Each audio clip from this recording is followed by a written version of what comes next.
TKI di tanah Kalimantan.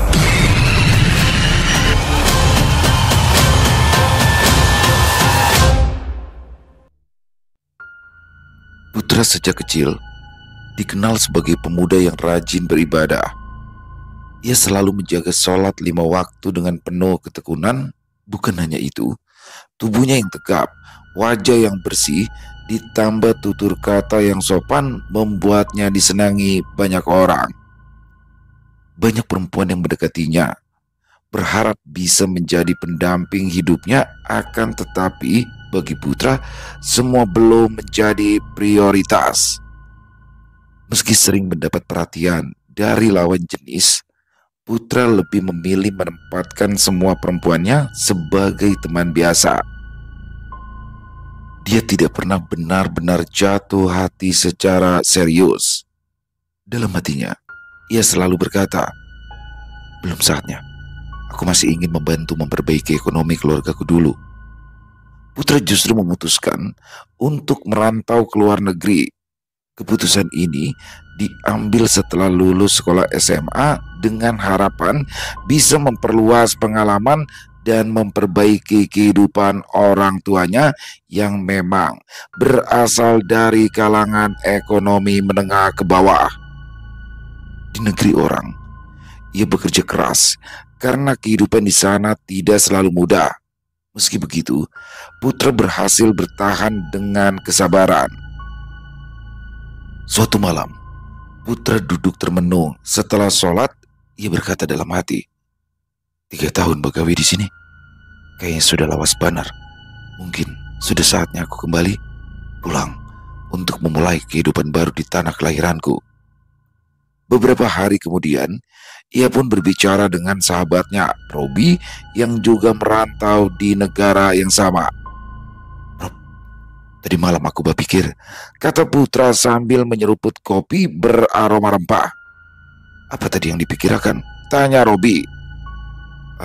Setelah kontrakku selesai, aku hendak langsung pulang." "Kenapa kayak itu?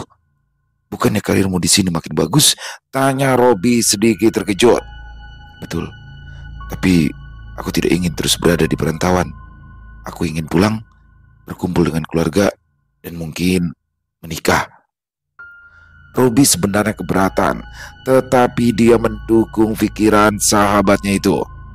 "Ya, kalau begitu, pulanglah." Tidak terasa, waktu terus berlalu, sehingga hari kepulangan Putra pun tiba. Pesawat yang ia tumpangi mendarat di Bandara Soekarno-Hatta sebelum dilanjutkan ke Bandara Syamsuddinur. Begitu menjejakkan kaki di sana, Putra menghirup udara dengan lega. Akhirnya, aku balik jua. Di pintu kedatangan, dia melihat kedua orang tuanya menunggu dengan wajah penuh rindu. Ibunya langsung memeluknya dengan erat. "Putra, alhamdulillah, Ikam sudah pulih, nak." Suara ibunya bergetar karena sekian lama ia menanggung rindu. Bah, maaf, Putra baru bisa pulang sekarang," jawab Putra sambil menahan haru. Ayahnya menepuk bahunya dengan bangga.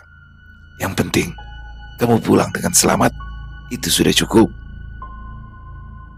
Hari-hari pertama setelah pulang, Putra memang lebih banyak menghabiskan waktu dengan keluarga.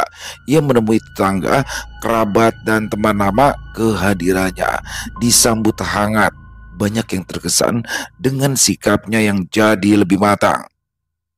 Sampai suatu sore, ketika ia duduk di teras rumahnya, sang ibu mendekat.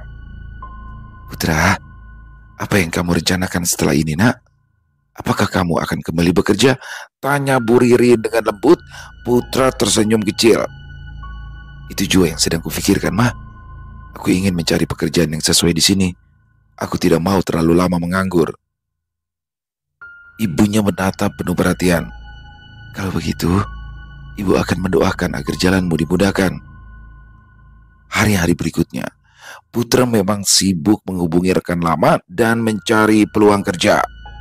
Ia mengikuti beberapa wawancara, bertemu dengan orang-orang baru untuk kembali menyesuaikan diri dengan kehidupan di tanah air.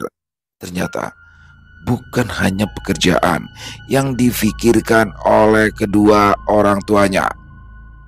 Mereka merasa putra sudah dewasa dan lebih mapan dibandingkan pemuda sedesanya. Hingga suatu hari, keluarganya menjodohkan dia dengan seorang gadis yang bernama Tia. Perempuan lembut yang juga berasal dari keluarga baik-baik. Satu-satunya kendala hanyalah status pendirian Tia yang lebih tinggi dari putra. Gadis itu seorang sarjana, sedangkan putra hanya lulusan SMU saja. Meski begitu, orang tua Tia menyambut dengan antusias. Mereka senang karena putra sudah memiliki rumah dan mobil sendiri sebagai hasil dari bekerja di luar negeri. Perjodohan mereka pun disambut gembira oleh kedua pihak dan hari pernikahan pun telah ditentukan. Segalanya tampak ideal. Dia cantik, tutur katanya halus, dan keluarganya juga sangat menyukai putra. Orang tua putra pun lega karena menemukan pasangan yang tepat untuk putra mereka. Siapa sangka, di balik itu semua, putra menyimpan kegelisahan sehingga ia jadi melalaikan ibadahnya karena terlalu sering melamun. Hatinya terasa hambar setiap kali bertemu dengan Tia. Ia mencoba meyakinkan diri, sayangnya setiap pertemuan hanya membuat keraguannya semakin besar. Putra yang semakin gundah akhirnya tidak bisa menahan diri lagi. Dia memutuskan berbicara dengan sahabatnya, Arman.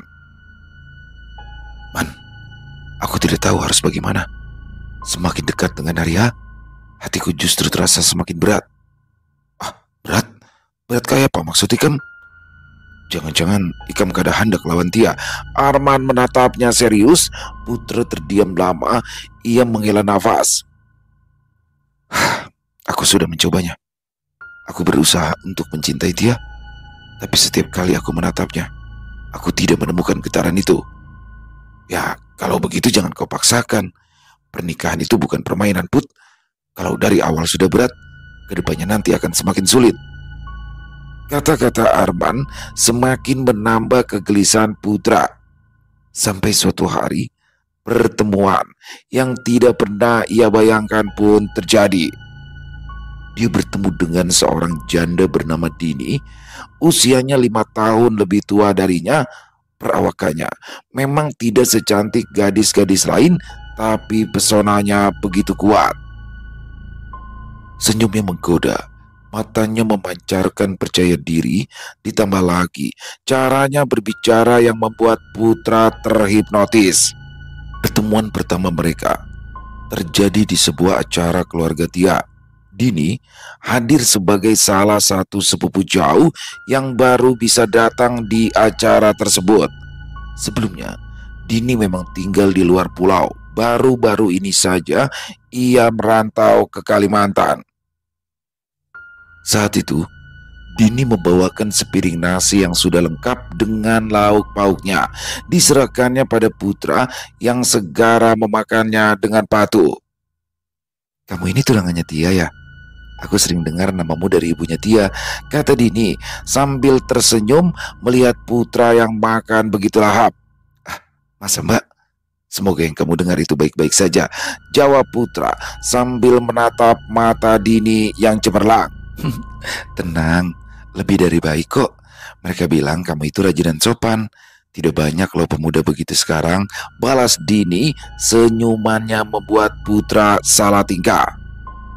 Sejak pertemuan itu, putra tak bisa lagi menghapus bayangan Dini dari pikirannya. Seperti ada magnet yang menariknya begitu kuat. Ia sudah tahu Dini adalah seorang janda. Ia tahu usia Dini lebih tua, tetapi hatinya tidak bisa berdusta. Putra mulai sering mencari alasan untuk bertemu. Mereka bertukar pesan, berbicara lewat telepon, hingga akhirnya bertemu berdua. Kenapa kamu bersikeras mau bertemu denganku? Kamu kan sudah bertunangan, tanya Dini saat dia akhirnya menerima permintaan putra untuk bertemu dengannya. Putra menunduk sebentar. Lalu ia menatap Dini dalam-dalam. "Eh, aku aku tidak bisa membohongi diriku sendiri, Mbak.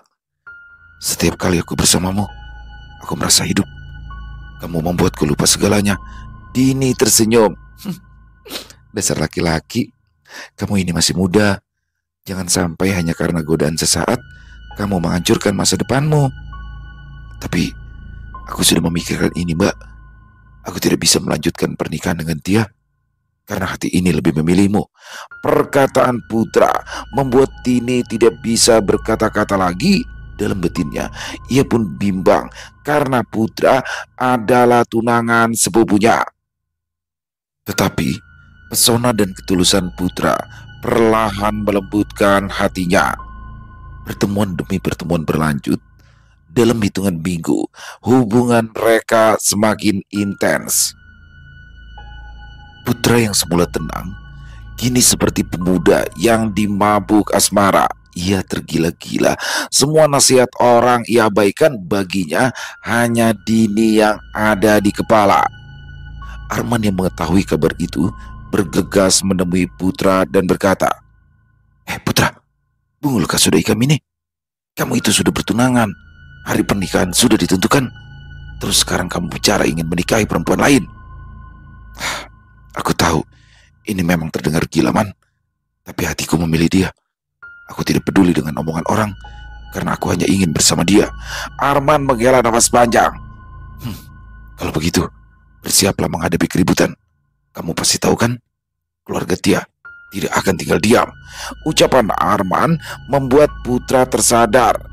Dalam keadaan begini, orang tua Tia pasti akan menyalahkan Dini yang dianggap merebut tunangan sepupunya sendiri.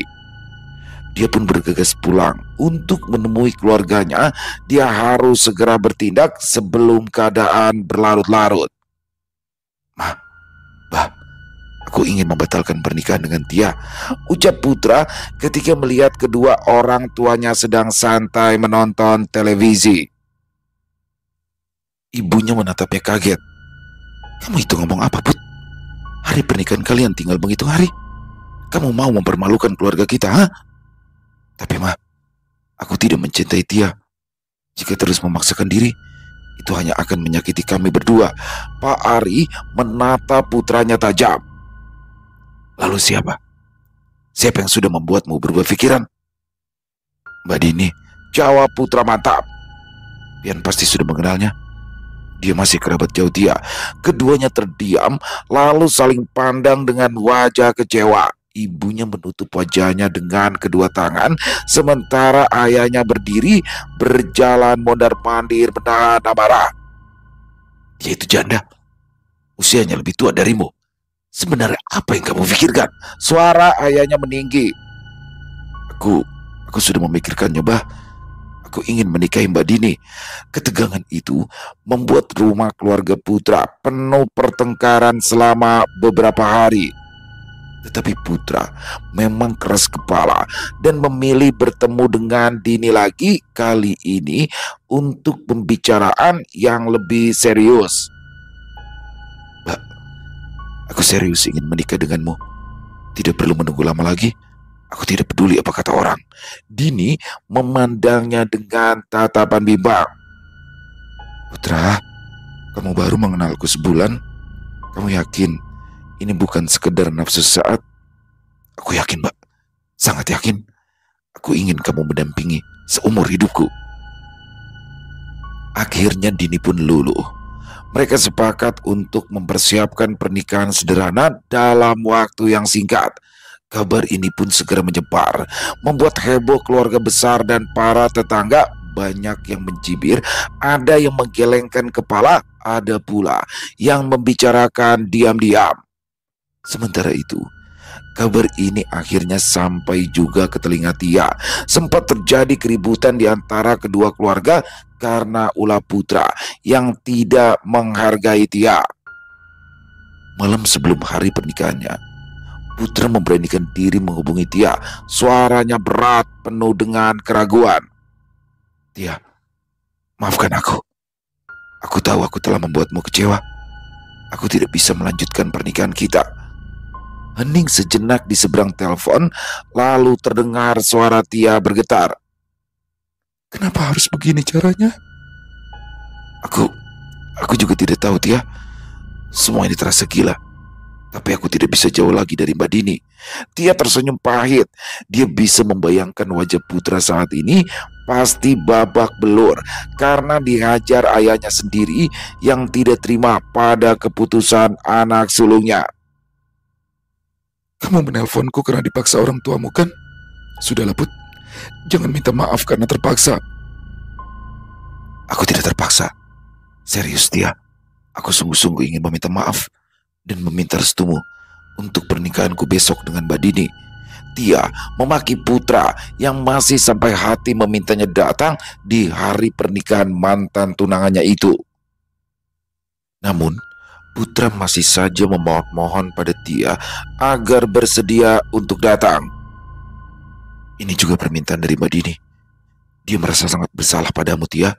Tia tertawa mendengar kejujuran yang baru saja dikatakan putra. Dia pun mematikan sambungan telepon tanpa mengatakan apa-apa lagi. Hari pernikahan pun tiba. Tia ternyata tetap datang, walau dengan senyum tipis yang jelas dipaksakan. Di pelaminan, putra tampak gagah dengan setelan jas sederhana. Dini di sisinya memakai kebaya berwarna krem. Wajahnya tetap cantik meski sudah jelas terlihat ada garis-garis usia. Pernikahan berlangsung sederhana tanpa kemeriahan. Hanya ada tenda kecil dipasang di halaman rumah Dini, kursi tamu berjejer seadanya. Tidak ada musik pesta.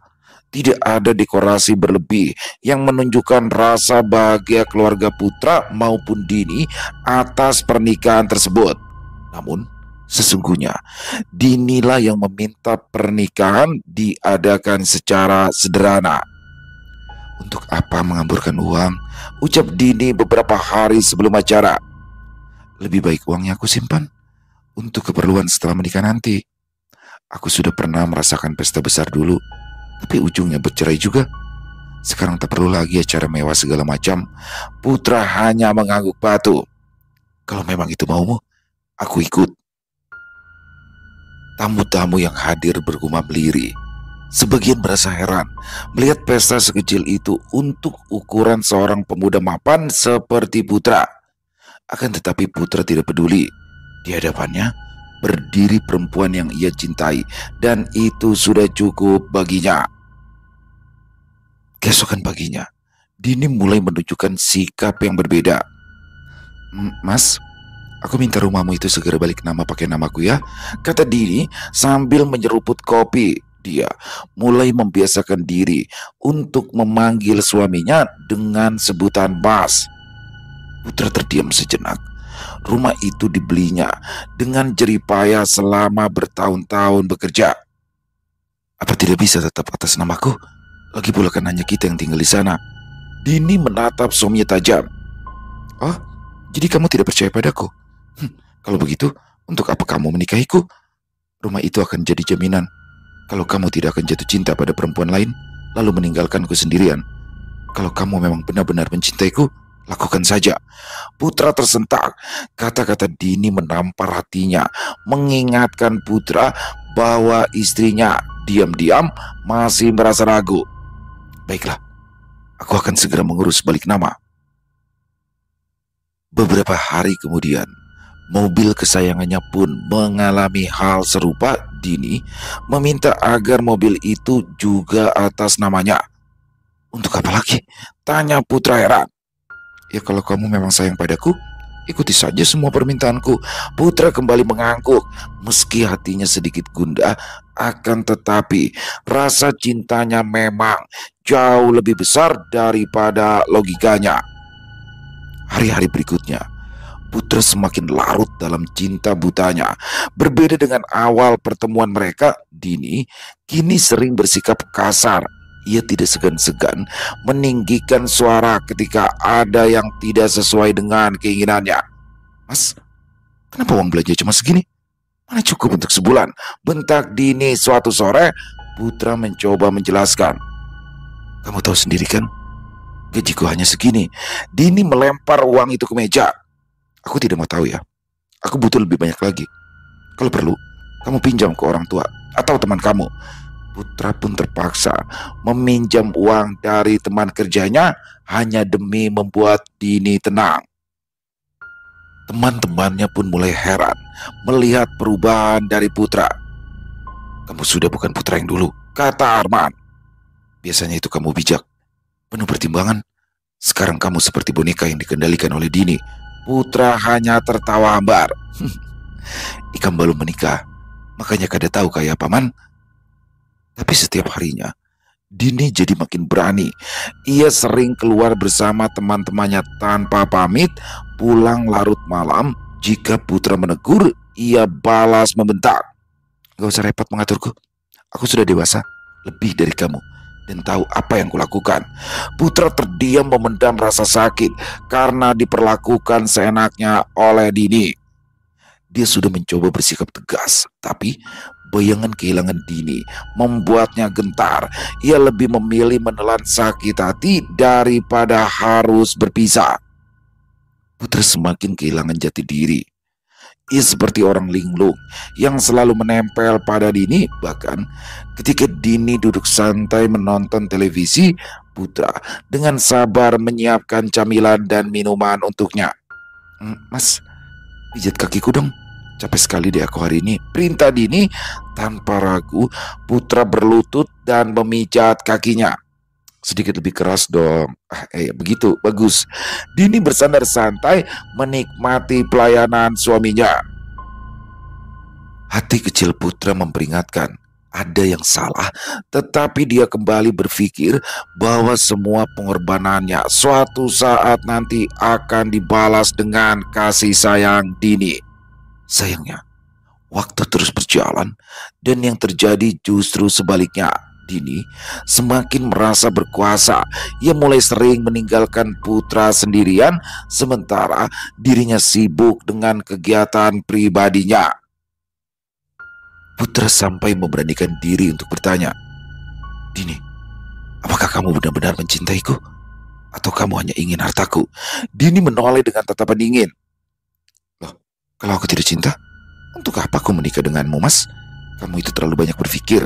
Putra menelan ludah karena hatinya kembali luluh saat melihat Dini tersenyum. Senyum itu seperti racun manis yang membuatnya kembali tak berdaya. Hari berganti minggu, minggu berganti bulan. Putra semakin larut dalam pesona Dini. Semua yang dimilikinya sudah menjadi milik Dini, mulai dari rumah, mobil, hingga tabungan.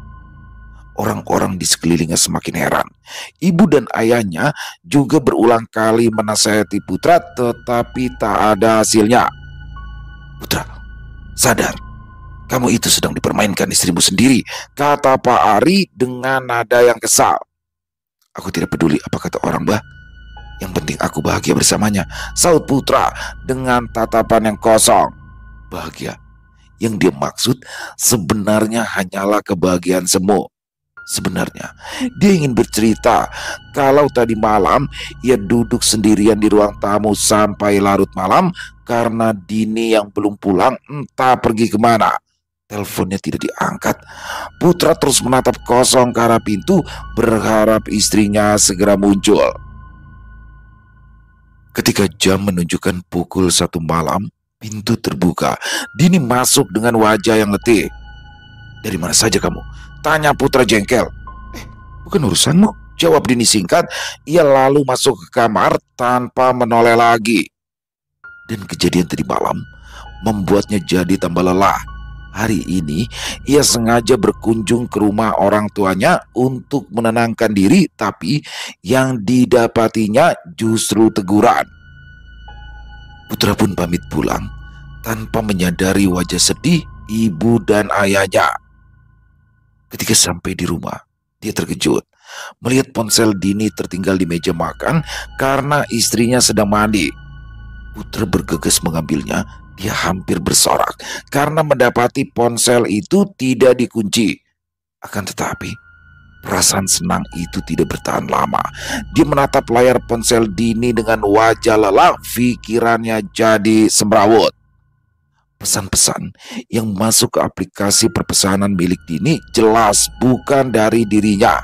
Nama-nama lelaki asing memenuhi layar lengkap dengan emoji hati dan kata-kata mesra. Jangan salah paham, mereka itu teman baikku sejak kita belum menikah, kata Dini yang muncul dari belakang Putra. Dengan kata-kata semesra ini, loh, apa anehnya? Tadi juga sudah punya anak dan istri. Kami semua tahu batasan kok. Mas, aku butuh banyak uang. Kamu bisa transfer sekarang, katanya tiba-tiba. Putra terkejut. Untuk apa? Jadi aku itu butuh modal buat usaha. Ya daripada terus-terusan menganggur, jalan-jalan gak karuan, lebih baik aku mencari kesibukan diri kan. Dini pun menyebut nominal yang dibutuhkannya. Putra terdiam. Angka yang disebut istrinya bukanlah jumlah kecil, tetapi alasan yang dikemukakan Dini memang cukup masuk akal. Dia menelan ludah lalu mengangguk. Ya, aku akan segera mengirimnya. Dini tersenyum puas. Aku tahu kok, kamu tidak pernah mengecewakan aku, Mas. Beberapa hari kemudian, uang yang katanya akan dijadikan modal usaha ternyata sudah habis tak bersisa. Dini berkata uang itu untuk modal usaha, tapi kenyataannya berbeda. Diam-diam, ia membeli sebuah rumah di kampung yang cukup jauh dari tempat tinggal mereka.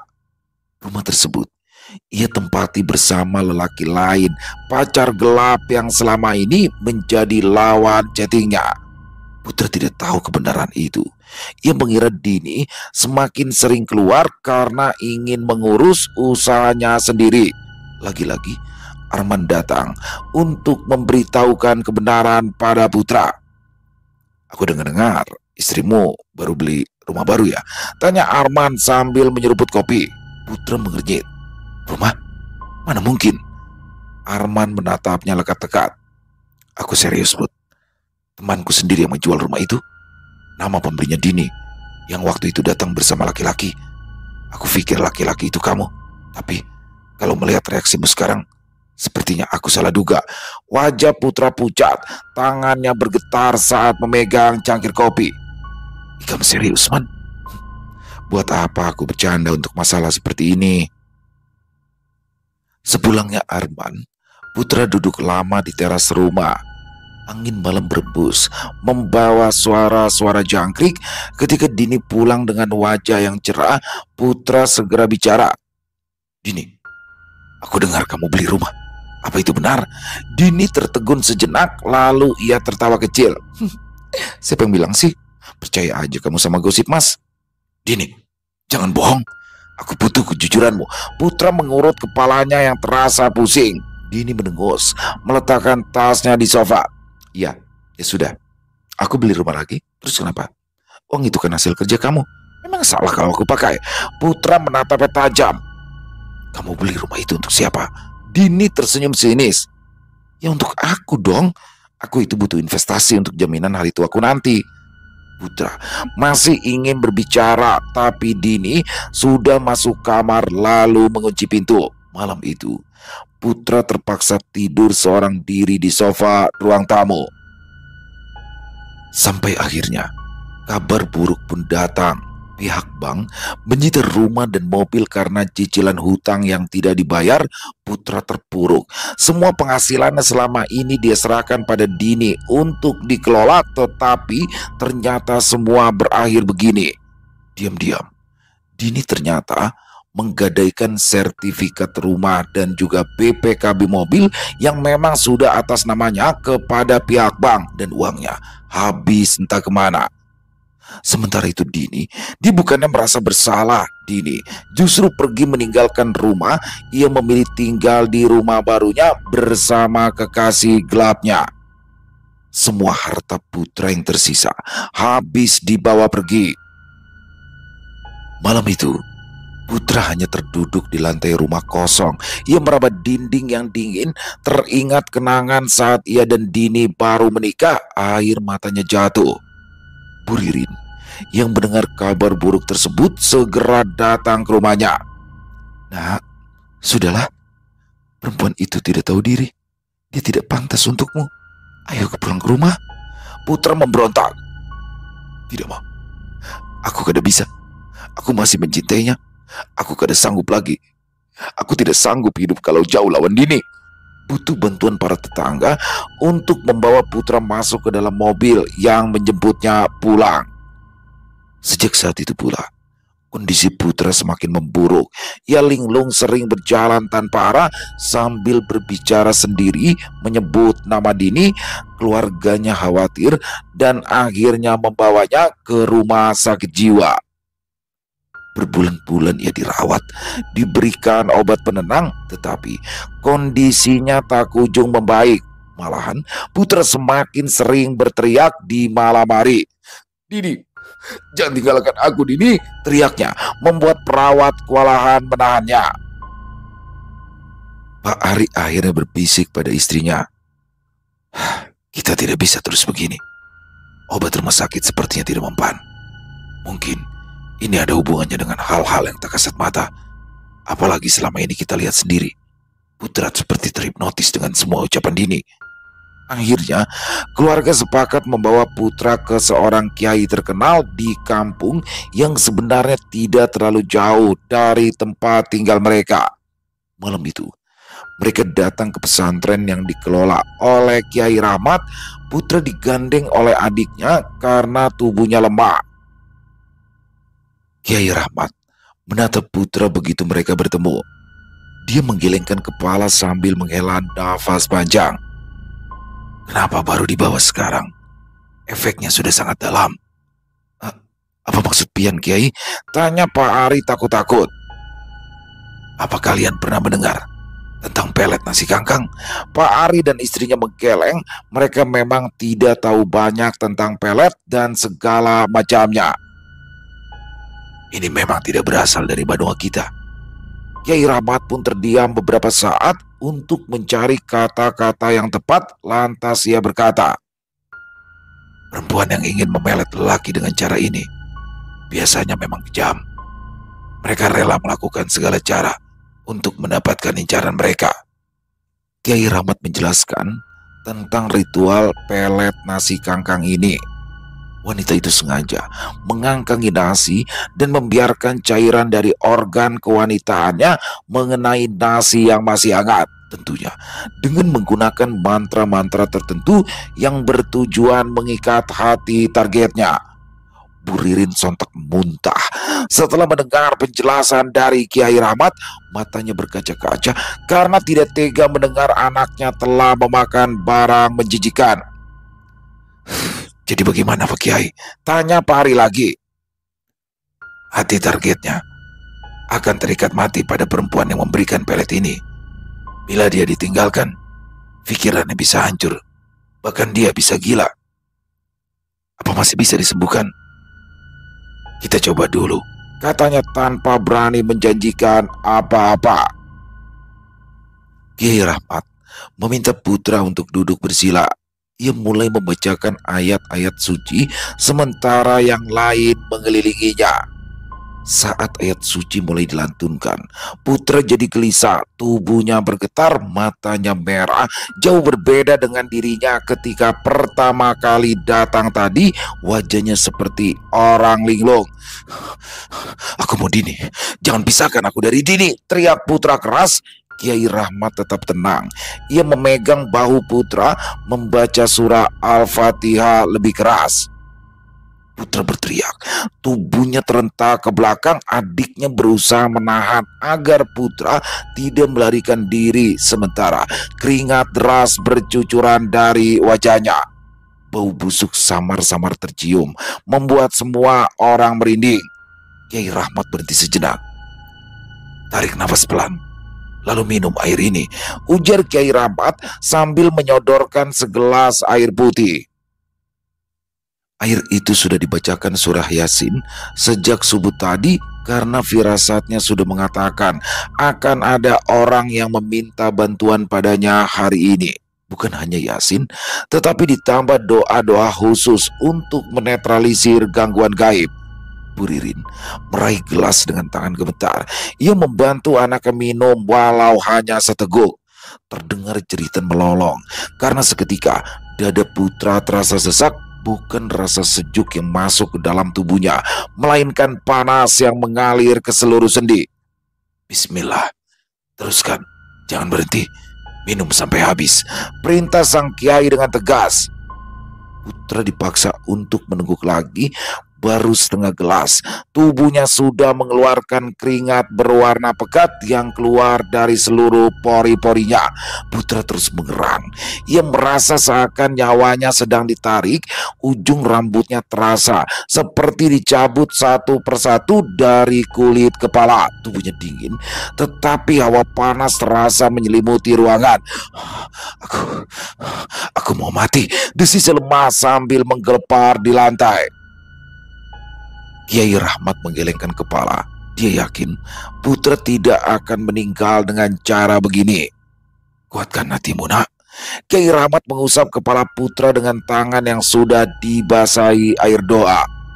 Bismillahirrahmanirrahim.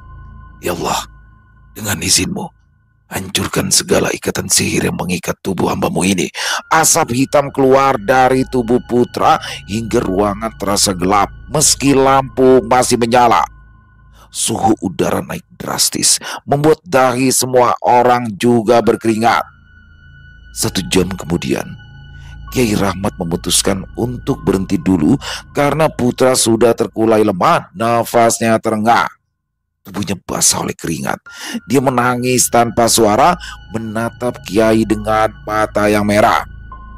Perempuan jahanam itu, aku akan memberi pembalasan setimpal untuknya, umpat Bu Ririn yang tidak tega melihat keadaan anaknya. Pak Ari pun mendesah lelah. Pantas saja, anak saya selalu menuruti semua permintaannya. Bahkan uang hasil kerja kerasnya, semuanya dia serahkan tanpa banyak tanya. Ya, memang begitulah cara pelet itu bekerja. Bukan hanya menutup mata, tapi juga menutup hati. Putra sudah dibutakan oleh jin yang mempengaruhinya. Tapi sekarang putra sudah sembuhkan Kiai? Kiai Rahmat segera menggeleng. Belum. Proses penyembuhannya akan sangat panjang. Dan proses ini tidak akan selesai dalam waktu yang singkat. Karena ada banyak yang harus dibersihkan dari dalam tubuh putra. Sebaiknya dia tinggal di pesantren ini selama beberapa waktu. Bu Ririn menatap suaminya lalu mengangguk lemah. Tentu Pak Kiai, apapun itu, asalkan anak saya bisa lepas dari semua ikatan ini. Malam itu, setelah pengobatan pertama, tubuh putra masih terasa berat. Ketika ia tidur, mimpi buruk datang silih berganti. Dia melihat Dini bersama lelaki lain di sebuah kamar. Mereka tertawa lebar sambil saling berpelukan mesra. Dia terbangun dengan tubuh gemetar. Keringat dingin membasahi punggungnya. Ia menatap langit-langit kamar yang terasa asing di matanya. Dia menoleh ke samping, memandang adiknya yang tidur tak jauh darinya. Putra mendorong bau Noval perlahan. Ding, ding, kita ada di mana? Noval langsung terbangun. Begitu ia mendengar suara kakaknya, bukannya menjawab pertanyaan dari putra, ia justru berlari keluar kamar sambil memanggil ibunya. Kak Putra sudah bisa mengenaliku. Bu Ririn dan Pak Ari yang juga menginap di pesantren Kiai Rahmat bergegas datang. Mereka masuk ke dalam kamar putra, tapi kembali menghela nafas kecewa. Mata putra masih terlihat kosong. Dia sedang menatap dinding tanpa menyadari apa yang sedang terjadi di sekitarnya. Noval bersumpah tadi putra menyebut namanya, hanya saja baru beberapa detik setelah ditinggalkan ternyata putra kembali kehilangan kesadarannya. Sabar ya, Ma, kata Pak Ari yang melihat istrinya diam-diam mengusap air mata. Proses penyembuhannya pasti tidak semudah itu. Apalagi putra sudah cukup lama dijerat oleh Dini. Ketika Kiai Rahmat datang ke kamar putra, dia pun mengiyakan pendapat Pak Ari. Proses pengobatan putra akan memakan waktu cukup lama karena semua sisa pelet di dalam tubuhnya harus segera dibersihkan. Minum ini, Nang. Hari kedua biasanya lebih berat. Kamu harus bersiap. Putra menatap Kiai Rahmat dengan linglung sehingga dia tidak segera mengambil gelas tersebut. Pak Ari pun mengambilnya dari tangan Kiai Rahmat dan membujuk Putra agar meneguk air di dalam gelas tersebut. Kali ini masih sama seperti kemarin. Meski Putra hanya meminum sedikit saja, tubuhnya langsung kejang. Dia berteriak, memukul lantai hingga suara tulangnya terdengar bergemelutuk dari mulutnya. Keluar suara lain, suara perempuan yang bukan miliknya. Dia milikku, kamu tidak berhak mengambilnya. Kiai Rahmat tetap tenang. Kamu hanya makhluk lemah. Kamu tidak bisa melawan kuasa Allah. Pergi. Penderitaan Putra pun semakin berat. Dia membenturkan kepalanya berkali-kali ke lantai yang keras hingga mengeluarkan darah. Kiai Rahmat, Pak Ari dan Noval buru-buru memindahkan Putra ke atas kasur tipis agar tidak melukai dirinya lagi. Tentu saja tidak mudah untuk memindahkannya. Putra jadi jauh lebih kuat sehingga Kiai Rahmat terpaksa meminta bantuan beberapa orang santri. Putra akhirnya pingsan. Bu Ririn menangis ketika memeriksa kepala anaknya yang berdarah untuk memastikan tidak ada luka berbahaya. Hari demi hari, proses menyakitkan itu terus berlanjut. Kadang Putra menjerit, kadang ia menangis, kadang tubuhnya bergetar tanpa suara. Namun perlahan, ingatannya kembali. Dia mulai sadar betapa selama ini ia dipermainkan. Dia ingat, setiap kali Dini meminta uang dengan alasan yang tidak masuk akal, dia ingat betapa wajah Dini selalu dingin meski ia sudah bekerja keras untuk memenuhi semua keinginannya. Semua potongan ingatan Putra membentuk satu kebenaran bahwa Dini tidak pernah benar-benar mencintainya. Putra pun perlahan kembali menemukan kembali dirinya. Pengobatan demi pengobatan yang dijalaninya bersama seorang Kiai Rahmat benar-benar membuahkan hasil. Putra sadar betapa besar kesalahan yang telah ia buat dan mengapa hidupnya hancur berantakan. Semua itu bermula dari Dini, perempuan yang dulu dianggapnya sebagai cinta sejati, padahal hanya jerat pelet yang menjerumuskannya. Kamu sudah jauh lebih baik, Nang Ai, ujar Kiai Rahmat di suatu sore ketika mereka berdua sedang duduk di beranda rumah.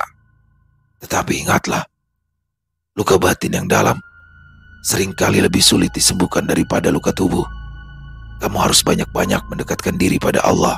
Putra menunduk, hatinya terasa remuk. Ya, saya menyesal Kiai. Betapa bodohnya ulun karena sampai tergoda dengan pesona Dini. Semua kerja keras selama bertahun-tahun di luar negeri hancur begitu saja. Kiai Rahmat menatapnya iba. Setelah 7 bulan merawat Putra, dia mulai menganggap pemuda itu sebagai anaknya sendiri. Penyesalan memang pahit, tetapi kamu masih diberikan kesempatan untuk memperbaiki hidupmu. Jangan kamu sia-siakan lagi. Putra mengangguk pelan. Hatinya kacau, tetapi ia memang bertekad untuk kembali menata satu demi satu kepingan hidupnya yang berserakan. Kiai Rahmat mengatakan, Putra sudah sembuh. Dia bisa meninggalkan pesantren kapan saja dirinya mau. Namun Putra enggan pergi begitu saja. Dia justru ingin membantu Kiai Rahmat mengembangkan pesantren sederhana itu agar menjadi lebih besar. Dia berniat menyampaikan keputusan itu pada Kiai Rahmat ketika kabar mengejutkan datang. Dini ditemukan tewas di rumahnya dalam keadaan yang mengerikan. Arman sendiri yang datang untuk mengabarkan kejadian tersebut pada Putra yang masih berada di pesantren. Tewas? Ulang Putra tak percaya. Ia tewas. Aku kesini untuk membawamu ke sana. Tentunya kalau Kiai Rahmat memberikan izin. Wajah Arman tampak begitu serius. Selain itu, ada hal lain yang harus kamu lihat sendiri di sana. Putra sebenarnya enggan meninggalkan pesantren, tetapi setelah melihat wajah Arman yang begitu tegang, Putra pun setuju pergi bersamanya. Begitu tiba di sana, mereka disambut dengan suasana mencekam. Polisi sudah memasang garis pembatas. Beberapa warga berbisik-bisik sambil menutup mulut mereka untuk mencegah bau busuk masuk hidung. Kasihannya Dini, bisik seorang perempuan parubaya. Dia mati telanjang bulat, matanya melotot. Ih, serem benar, saut yang lain. Rumah ini Kaina pasti bahantu. Nyata apalagi matinya kayak ini. Siapa sangka Dini akan dibunuh saudaranya sendiri karena berebut laki-laki. Putra berdiri terpaku, dadanya terasa sesak. Meski ia membenci Dini, dia tak menyangka mantan istrinya akan berakhir seperti itu. Seorang petugas kepolisian menghampirinya. Pian keluarga korban? Bukan, ulun mantan suaminya, jawab Putra pelan. Petugas itu mengangguk faham. Kalau begitu, lebih baik Pian tidak melihat lebih jauh. Tapi mesti begitu, Putra tetap nekat mengintip ke dalam dari celah jendela ketika petugas tidak memperhatikannya. Pemandangan yang dilihat membuat tubuhnya gemetar. Dini tergeletak kaku, matanya melotot lebar, wajahnya penuh ketakutan. Tubuhnya telanjang tanpa selai kain pun menutupi. Aura kematian di ruangan itu begitu pekat, terlebih karena pisau yang menjadi alat pembunuhnya masih menancap di jantung Didi. Putra memalingkan wajah sambil menahan mual. Inikah air dari perempuan yang dulu kuanggap segalanya? Pikirnya getir. Siapa yang membunuh Dini? Pacarnya, tanya Putra ketika Arman memberikan isyarat agar segera menjauh sebab salah satu polisi tampak terganggu karena ulah Putra. Bukan, pacarnya memang sudah dibawa ke kantor polisi untuk dimintai keterangan, tapi bukan pacarnya yang menusuk Dini, jawab Arman sambil membuang muka. Lalu siapa? Banyak sekali luka tusuknya. Pasti itu adalah perbuatan orang yang sangat membenci Dini. Arman menunjuk ke arah mobil polisi yang tak jauh darinya. Kamu lihat sendiri, siapa di sana? Putra menajamkan pandangan. Dia tersentak kaget ketika mengenali sosok berambut panjang yang ada di dalam sana yang juga sedang memandang ke arahnya. Dia? Arman tidak menjawab. Dia, apa kamu melakukan ini karena sakit hati pada Dini?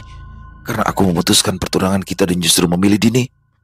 Dia menyeringai bengis, tangan yang diborgol tak mengurangi kesan kejam dari wajahnya. Justru aku yang menyuruh Dini untuk memikatmu, sekaligus menguras habis semua hartamu. Putra ternganga. Mana mungkin aku sudi menikah dengan mantan TKI membosankan sepertimu yang hanya lulusan SMA. Tapi aku juga tidak mau kehilangan semua uang yang kamu miliki. Tiang meludah jijik. Wajah Putra mengeras.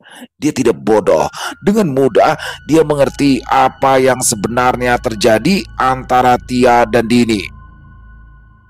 Tapi beberapa saat kemudian dia pun tersenyum. Dan sekarang kamu tertangkap setelah membunuh Dini akibat memperebutkan lelaki yang tidak bertanggung jawab. Sepertinya kamu jauh lebih menjijikan dariku. Dasar laki yang tambuk. Tia mengamuk mendengar jawaban Putra yang begitu mengena hatinya. Arman menarik tangan Putra, mengajaknya menjauh agar tidak mendengar sumpah serapah yang dilontarkan Tia. Mereka keterlaluan, gerutu Arman sambil mengantarkan Putra kembali ke pesantren Kiai Rabat. Putranya tertawa dan melupakan kejadian tersebut. Dia tak mau ambil pusing lagi karena Dini dan Tia pun sudah menerima akibat dari perbuatan mereka sendiri. 2 hari kemudian, Putra menemui Kiai Rahmat dan mengutarakan niatnya untuk terus mengabdi di pesantren. Apa kamu yakin? Saya yakin Pak Kiai. Saya ingin membantu dan mengembangkan pesantren ini agar lebih besar dan bisa membantu lebih banyak orang yang mengalami nasib seperti saya dulu. Tentu saja, Kiai Rahmat menerima permintaan tersebut dengan senang hati. Terlebih lagi, Putra memang memiliki hati yang tulus dan tidak pernah menyimpan prasangka buruk. Selesai. Wow, luar biasa kisah dari Kenanga Kinasi. Kisah-kisah dari Kenanga selalu bikin wow di endingnya ya. Di sini bagaimana seorang putra. Putra ini adalah pemuda asal Kalimantan Selatan yang mencoba mengadu nasib di luar negeri menjadi TKI. Setelah sukses bisa beli rumah, bisa punya mobil, akhirnya pulang. Dan di sini dimanfaati nih sama, ini bener-bener gak nyangka ya. Jadi oke lah, pada awalnya juga kelihatan nih Dini ini menggunakan sesuatu ya, menggunakan pelet yang mana ternyata pelet yang digunakan adalah pelet nasi kangkang karena bener-bener si saya pada putranya ini nurut banget nih, nurut banget apa katanya si Dini. Jadi mungkin teman-teman bingung, loh kok tanah rumah masih kreditan, mobil masih kreditan, kok bisa dibalik nama? Jadi dibalik nama dulu. Setelah balik nama ternyata sama Dini karena gaya hidupnya yang luar biasa royal, surat tanahnya itu digadaikan dan memang pastinya tanpa sepengetahuan dari suami karena itu kan udah atas nama Dini tuh, BPKB mobil juga, hingga akhirnya diambil dan habis. Yang bener-bener gak nyangka di endingnya ternyata Tia yang menjadi dalang di balik semua ini. Jadi Tia ini bekerja sama Dini untuk menguras hartanya si putra karena memang Tia kan digambarkan dari awal juga dia nggak pengen tuh sama putra karena dari segi mungkin dari segi strata keluarga ya dan juga pendidikan yang timpang, tapi di sini dia pengen menguasai hartanya dan motif kenapa Tia membunuh si Dini di sini bisa jadi karena cowok yang tinggal di rumah itu rebutan cowok karena posisi Dini sendiri tidak memakai selai benang pun dan juga mungkin pembagian harta rampasan itu kali ya. Overall kisahnya keren banget dan di sini putra akhirnya berhasil diselamatkan, berhasil sembuh ya dari pelet nasi kangkang. Ini pelet nasi kangkang memang pernah juga ya saya bawakan kisah pelet nasi kangkang. Emang ritual ini benar-benar menjijikan banget teman-teman ya. Itu benar-benar ya, nggak enak banget ya, parah banget dan itu ngikatnya kencang pakai banget. Dan alhamdulillah tapi di sini putra berhasil terlepas dan berhasil sembuh sehingga dia mengabdikan dirinya di pesantren Kiai Rahmat. Keren banget. Terima kasih kepada Kenanga Kinasi atas kisahnya yang luar biasa. Ditunggu lagi untuk kisah-kisah selanjutnya. Dan buat teman-teman yang mungkin punya komentar lain, punya pendapat lain, silakan bisa menuliskan di dalam kolom komentar ataupun hanya sekedar saling menyapa. Insya Allah kami akan menjawab satu persatu. Buat teman-teman yang suka dengan videonya, bisa diklik tombol like-nya, tombol jempolnya, boleh juga dibantu di-share ya link videonya ini ke teman-teman yang lain agar juga ikut merasa terhibur. Dan buat teman-teman yang belum subscribe channel Ilo Bercerita Yuk, bisa diklik dulu tombol subscribe ya. Jangan lupa lonceng notifikasinya dinyalakan agar teman-teman selalu mendapatkan notifikasi dari konten-konten yang akan kami upload selanjutnya. Untuk channel Ilo Bercerita kami upload setiap hari teman-teman ya, setiap malam jam 9 malam waktu Indonesia bagian Barat. Oke. Di akhir kata saya Ilo mengucapkan permohonan maaf apabila mungkin dalam pembawaan kisahnya barusan ada kata-kata saya yang salah ataupun ada kata-kata saya mungkin yang kurang berkenan. Saya mohon dibukakan pintu maaf yang seluas-luasnya. Sampai berjumpa lagi di konten-konten kami selanjutnya. Pasti tidak kalah serunya, yang pasti tidak kalah horornya masih bersama saya Ilo di channel Ilo Bercerita. Salam sehat sukses selalu untuk kita semua. Wassalamualaikum warahmatullahi wabarakatuh.